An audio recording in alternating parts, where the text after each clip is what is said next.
प्यारे बच्चों, आज हम कक्षा 8 के विज्ञान विषय को पढ़ेंगे। पाठ है हमारा फसल उत्पादन और उसका प्रबंधन। तो जैसा कि आप जानते हैं कि हमारे शरीर को विभिन्न प्रकार के पोषक तत्वों की आवश्यकता होती है। कौन कौन सी पोषक तत्वों की आवश्यकता होती है? ये है कार्बोहाइड्रेट, प्रोटीन, वसा, विटामिन तथा खनिज। अब ये हमें एक ही फसल से या किसी एक ही जो है सो भोजन से प्राप्त नहीं होता है। इसके लिए हमें अलग अलग प्रकार के भोजन की आवश्यकता होती है। तो पोषक तत्वों के आधार पर फसलों के 3 प्रकार होते हैं। जैसा कि पिछले हम लोग वीडियो में पढ़ चुके हैं, देख चुके हैं कि फसल 3 प्रकार के होते हैं, वो है रबी, खरीफ और जायद। लेकिन अब जो हम लोग देखेंगे ये पोषक तत्वों के आधार पर देखेंगे। इसमें भी 3 प्रकार के हैं। पहला है आपका कार्बोहाइड्रेट प्रदान करने वाली फसल, दूसरा है प्रोटीन प्रदान करने वाली फसल और तीसरा है वसा प्रदान करने वाली फसल। अब ये जानना है कि कार्बोहाइड्रेट जो है कौन कौन सी फसल से हमें प्राप्त होता है। तो इसके अंतर्गत आ गया चावल, गेहूँ, मक्का, बाजरा तथा ज्वार। ये सब जो है हमारे भोजन के प्रमुख अंग है और इससे हमें क्या प्राप्त होता है? कार्बोहाइड्रेट। अब प्रोटीन हमें कहाँ से प्राप्त होता है? प्रोटीन के लिए जो है हमें सोयाबीन, चना, मसूर, अरहर, मतलब जितने भी प्रकार की दालें हैं इनको जो है हम लोग क्या कहते हैं? प्रोटीन प्रदान करने वाली फसल। वैसे प्रोटीन प्राप्त करने के लिए मांसाहारी में भी आप जैसे कि पिछले कक्षाओं में पढ़े होंगे कि प्रोटीन हमें अंडा, मछली इत्यादि से भी प्राप्त होता है। लेकिन हमें जो अभी जानना है सिर्फ वनस्पति से जो हमें प्रदान होता है। तो वसा प्रदान करने वाली कौन कौन सी फसल है?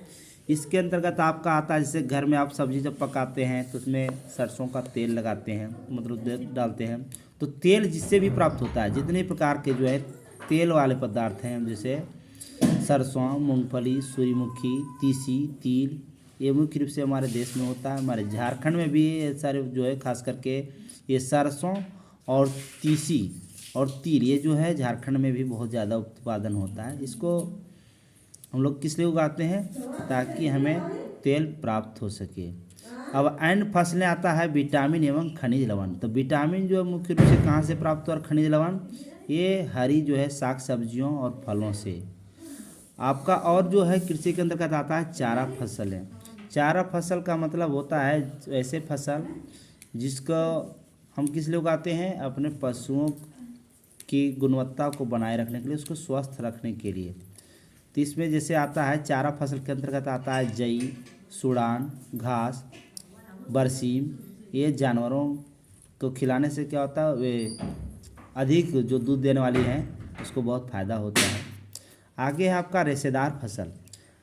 रेशेदार फसल का अंतर्गत वैसे फसल आते हैं जिसका उत्पादन हम किस लिए करते हैं? ताकि उससे बोरा या रेशे प्राप्त कर सकें। जैसे आता है जूट, कपास, ये सब। आप ऐसा भी जानते हैं कि जूट को जो है सुनहरा रेशा भी कहा जाता है, कपास को सफ़ेद सोना भी, जिसका वीडियो आप पहले ही देख चुके हैं। अब हम लोग को जानना है आधारिक फसल पद्धति। चूँकि पहले ही जान चुके कि 70% लोग जो हैं कृषि पर आश्रित है। तो हमारे देश की आबादी जो है आप जानते होंगे, भूगोल में भी पढ़े होंगे, 2011 में जनगणना के अनुसार देश की आबादी जो है 121 करोड़ थी और जनसंख्या में तीव्र वृद्धि हो रही है और उत्पादन में भी वृद्धि की आवश्यकता है। क्योंकि जनसंख्या अगर बढ़ेगी तो उत्पादन में भी आवश्यकता है बढ़ाने की। क्योंकि उत्पादन अगर नहीं हुआ तो लोगों को खाद्य सुरक्षा प्रदान नहीं किया जा सकता है। तो इसलिए जो है अब हमें खेती का क्या हो रहा है कि जो क्षेत्रफल है कम होते जा रहा है।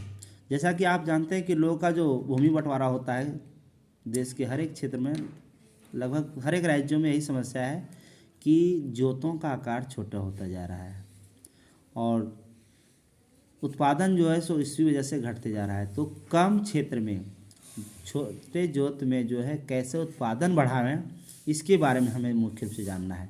तो सबसे पहली बात है क्या करना है कि इसके लिए जो है हमें वैज्ञानिक तरीके से खेती करना होगा। फिर उचित जो है प्रबंधन करना होगा और भंडारण की व्यवस्था करना होगा। चूँकि हमारे यहाँ किसान आलू उत्पादन करते हैं, चावल उत्पादन करते हैं और सब्जी भी उत्पादन करते हैं, लेकिन क्या होता है कि बहुत कम समय में जो खराब हो जाता है, इसके कारण उन्हें लाभ नहीं हो पाता है और जनता को भी लाभ उससे नहीं प्राप्त हो पाती है।